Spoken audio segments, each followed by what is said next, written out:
Masya Allah, Alhamdulillah, jadi dikasih kepercayaan kajian hati sampai sekarang, Alhamdulillah. Jadi kita pun juga belajar, terus dari gitu belajar dari inspirasi kisah-kisah orang lain, jadi buat kita juga makin semangat gitu.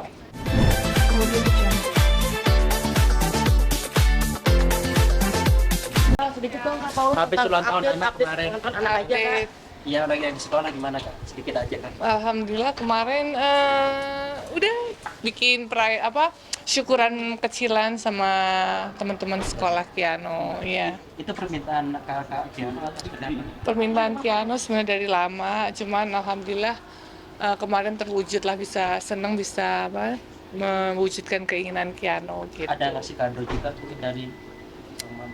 Iya, itu sebenarnya kan bulan lalu ya, memang pengen mungkin namanya anak umur 6 tahun biasa kan banyak banget yang mungkin ngerayain di sekolah.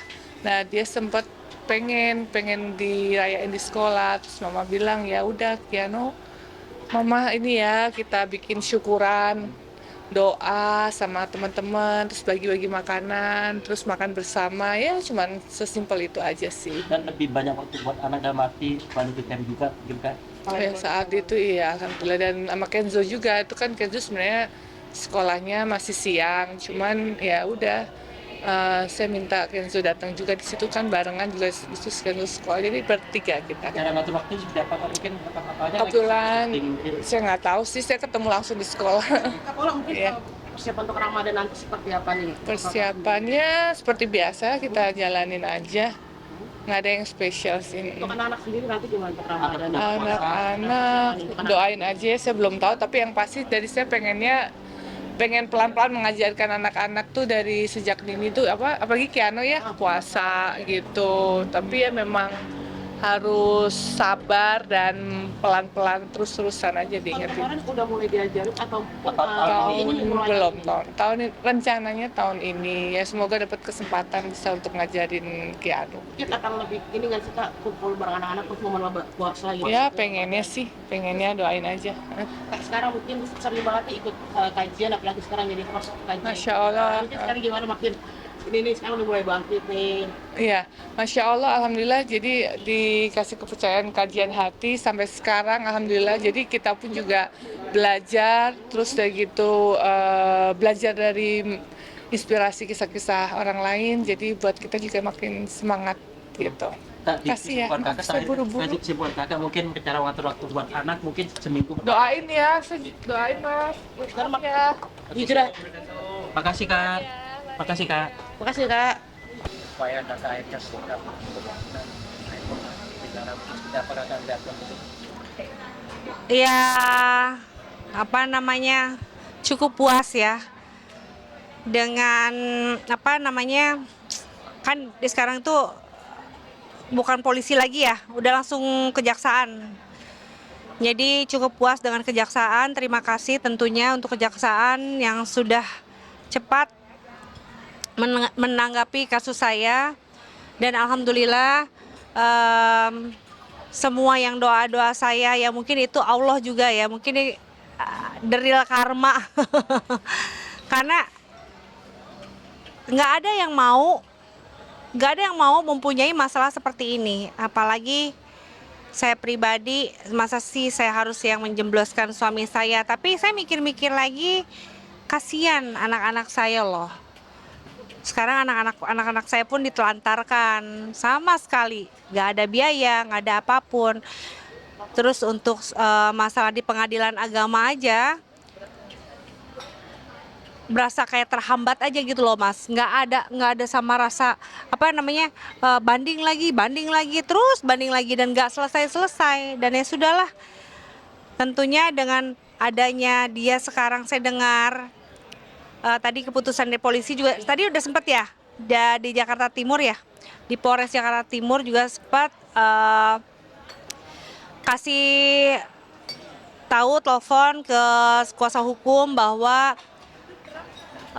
bapaknya anak-anak sudah ada di Cipinang kalau nggak salah ya, di Cipinang, di sel di Cipinang. Ya gimana ya, biar ada efek jera aja sih, soalnya dia udah jahat gitu kan. Dia kan tidak mengakui dari awalnya. Coba kalau misalkan dia ngakuin, dia awalnya waktu pas berantem sama saya dia tidak mengakuin tuh. Kalau misalkan dia ada waktu pas pertama dia ngakuin, oh iya minta maaf, saya minta maaf gitu. Itu pun minta maaf pada saya. Ternyata di kepolisian, di media sosial, dimanapun dia tidak mengakui bahwa dia tidak pernah melakukan KDRT. Itu kan hal yang bodoh menurut saya. Udah jelas-jelas saksi, bukti itu udah banyak banget beredar dan udah kita masukin ke penyidik gitu loh. Sudah ada itu bukti-bukti saksi-saksi, masih ngelak dia bilang. Ya ampun. Ya sudah ya, ini mungkin ya doa-doa kami, doa-doa harapan saya yang memang selama ini Allah udah murka lah ya gitu loh. Ini doa-doa harapan yang mungkin Allah baru mengabulkan gitu. Kita dua antara senang dan sedih. Sebenarnya mungkin kakak ini terluka pertama atau kedua sedih. Ini kan bapak dari anak-anak tadi mungkin kakak melihatnya keduanya atau emang seperti apa? Kalau saya pribadi untuk waktu pas pertama semenjak saya kejadian itu saya masih mikir, wah walaupun bagaimana ini tetap ayah kandungnya anak-anak saya, masih tetap suami saya, sudahlah mungkin bakal saya maafin udah gitu. Tapi malah nggak ada sama sekali ada itikat untuk berbuat baik gitu loh pada saya dan juga anak-anak. Dan pada akhirnya sudah saya laporkan. Tapi ketika saya melaporkan hal ini, saya juga mau melihat titik baiknya dia itu seperti apa gitu loh. Apakah dia ada permohonan maaf ataupun dia ada komunikasi baik dengan anak-anak saya ataupun dia sudah memberikan fasilitas yang terbaik untuk anak-anak saya, kan gitu. Namanya perempuan itu pasti luluh, benar nggak? Ini sama sekali nggak ada, Mas. Sama sekali nggak ada. Yang dia minta biaya ke hakim dan jaksa, itu pun keputusan bukan dari saya loh.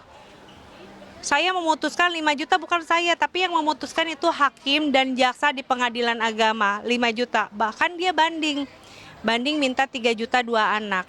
Tapi gagal juga hasil bandingnya. Itu bukan semua keputusan dari saya. Jadi hal yang seperti itulah. Dia minta 3 juta pun sampai sekarang anaknya tidak ada dinafkahi. Sama sekali.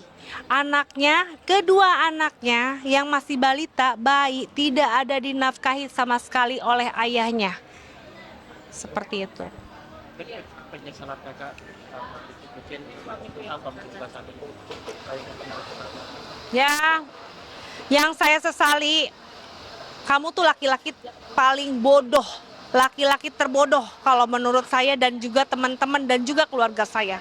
Kamu adalah laki-laki terbodoh. Kenapa? Saya itu bisa bekerja mencari uang penghasilan untuk anak-anak. Ya. Saya itu bisa menjaga anak-anak. Saya itu bisa mengurusi anak-anak. Dan kalau kata teman-teman bilang semua, bodoh ya. Kamu kan pintar nyari uang. Kamu kan pintar usaha. Kamu kan pintar ngurus anak. Kamu kan pintar bisnis. Kamu kan pintar nyanyi. Cuman kok saya disakiti gitu loh. Karena dia bodoh, Mas. Coba kalau nggak bodoh, saya udah disayang-sayang, ya kan? Gak mungkin kalau saya nggak sayang anak saya bisa sampai 2. Kalau nggak dari 1 anak aja udah saya ceraiin, ya kan? Tapi dengan kejadian saya di KDRT, itu hal yang fatal untuk saya. Tapi kalau Anas sendiri mungkin hikmah terbesar buat Anas sendiri selain kejadian ini apa? Hikmahnya ya hikmah untuk saya pribadi sih sekarang lebih kayak apa ya, saya bisa ngurusin anak-anak, kepala jadi kaki, kaki jadi kepala. Lalu saya jadi bapak dan bisa jadi ibu juga. Jadi saya untuk bekerja ini bukan cuma demi anak-anak tapi buat semua, ya alhamdulillah saya ada hikmahnya. Bisa hidup saya tuh selama hidup kok, selama nggak sama suami kok saya bisa bermanfaat ya buat orang-orang sekitar saya, nggak cuma anak-anak saya gitu loh. Ya itulah ya anugerah Allah yang telah berikan sama saya, karena ya itu bukan diri saya sih pribadi, cuman orang-orang lebih kayak ngomong, ih Ratu tuh ya katanya baik, Ratu tuh pintar usahanya, Ratu tuh ini. Itu menurut pandangan dari teman-teman gitu loh. Tapi yang namanya kemarin saya beristri dengan suami saya itu si Yogi, sama sekali nggak dipandang, malah justru dipandang sebelah mata gitu loh. Teman-teman saya aja menghargai saya, Mas. Masa ini suami saya tidak ada menghargai sama sekali kayak gitu. Jadi ya di balik kejadian seperti ini dia biar lebih apa ya, jerak lagi. Ya sebetulnya lebih kayak kasihan sih, kasihannya tuh saya ngelihat anak-anak loh, Mas. Walau bagaimanapun dia masih ayahnya dari kedua anak saya. Cuma di satu sisi dia sama sekali tidak ada mengingat anak-anak saya. Komunikasi, memberikan fasilitas, ya minimal kasih uang buat susu lah. Anak-anak kayak gitu kan masih anak kecil, masih butuh susu ya kan, buat susu lah. Mana yang kamu minta 3 juta dari pengadilan agama, sampai saat ini pun tidak ada gitu loh. Kamu tuh bukan orang-orang miskin kok, keluarga ada juga ya kan, tapi kok cuman masalah hal kayak gini aja dibuat masalah. Toh dia bisa loh bayar pengacara, dia bisa bayar lawyernya, masa bayar untuk anak-anak yang nggak ada kan gitu. Zolim banget itu. Makanya nih ya, doa Allah. Jadi ya inilah deril karma. Oh, pada diri sendiri yang paling menyakitkan mungkin kita detektif ketika saat itu membuat keamanan dan apa yang kakak rasain itu sakit, pasti sakit. Saya itu, Mas, udah hampir 1 tahun ini sudah tidak sama suami, kan dari bulan Februari ya, tahun 2005 kemarin. Ini udah 1 tahun ya, Beb.